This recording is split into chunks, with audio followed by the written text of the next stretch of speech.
shall we just all close our eyes and take a nice deep breath? Be still and know that I am God. Be still and know that I am. Be still and know. Be still. Be. Did you know that when Jesus lived on the earth, he told lots of stories? And it was a way to teach his disciples. Yeah. The stories that Jesus told are called parables. Now, a parable is a simple story with a really important message. It's not just a story for fun, it's meant to teach us an important lesson. It's a bit like a riddle for your heart. The story itself isn't the real lesson.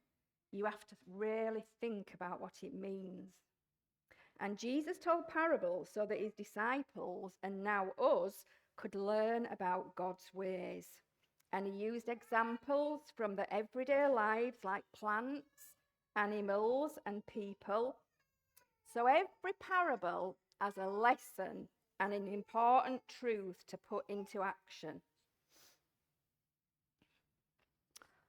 Look at this box. It's gold coloured, which means there may be a parable inside, because parables are as valuable, if not more valuable, than gold.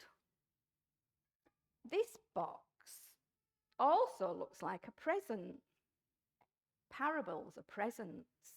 They were given to you before you were even born. They're for you, even if you don't quite understand them yet. This box looks quite old. Parables are old. Maybe there really is one inside. Look at the lid. It's like a closed door. Sometimes parables seem closed to us, and we need to keep coming back to them until they will open. What should we do? Let's open it and see if there is a parable inside.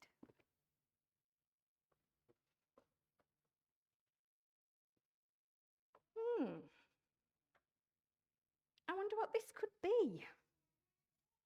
It doesn't look like much now. It's certainly brown. In fact, it's all brown. Everywhere there is anything, it is brown. Let's see if there's anything else in the box that can help us get ready. There are many things here to help us tell the parable, but nothing else to help us get ready. So all we can do is begin.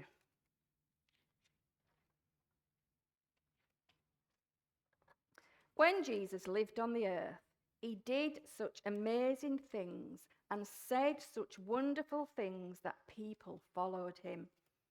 As they followed him, they heard him speaking about a kingdom. The kingdom was not like the one they were in. It was not like one anyone had ever visited. It was not like one anyone had even heard of. So they had to ask him, "What is the kingdom of heaven like?" One day when they asked him that, he said, "The kingdom of heaven is like when a sower scatters his seed. He scatters some seed on the path, and as the sower sowed his seed along the path,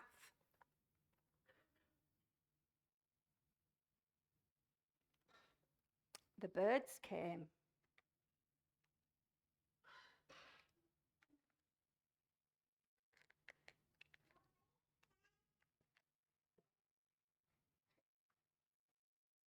And they ate the seed.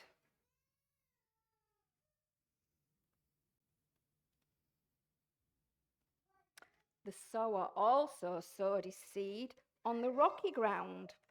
And when the seeds tried to push their little roots down among the rocks, they wouldn't go into the ground. And when the sun came out, it scorched the seeds, and they died.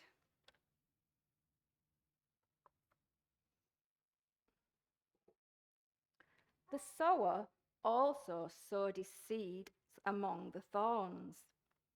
When the seeds tried to push their little roots down among the thorns, they could push them in a little way, but then the thorns choked them and they died.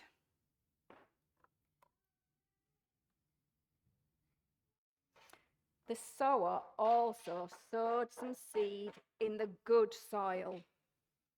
When the seeds pushed their way into the good soil, their little roots went deeper and deeper, and they grew and they grew. And when they were all grown and ripe for the harvest, they cut them down and gathered in their crops.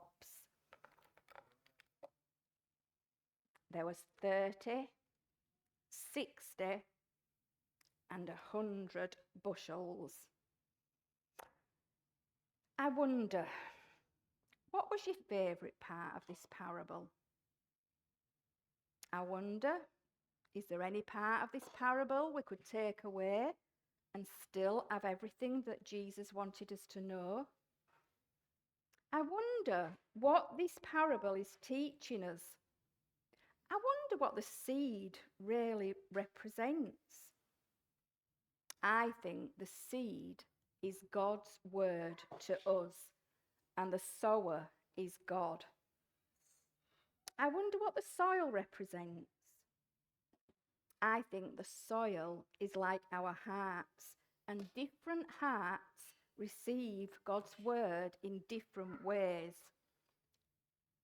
The path is like a person whose heart is hard. They hear the message, but they don't understand it, and Satan, the birds, take it away. The rocky ground is like a person with a shallow heart.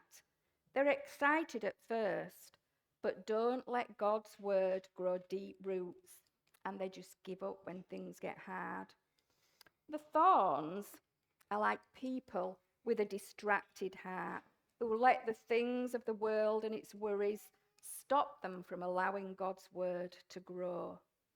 And the good soil is like a person with an open heart who hears God's word, understands it, and lets it grow in their lives to produce good things. I wonder, which soil are you like? I wonder, which soil we should try to be like? I think I would try to be like the good soil. Watch as I put the parable away. The sower, who represents God. The birds who stole away the seed.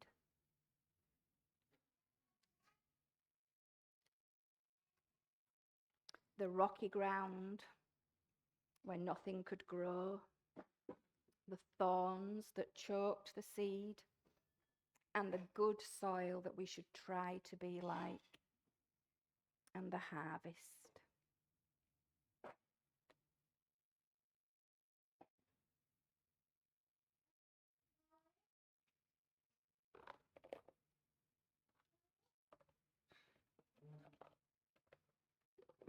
That's our parable for this morning.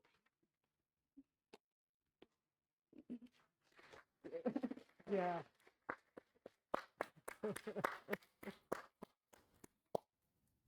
Thanks, Lorraine.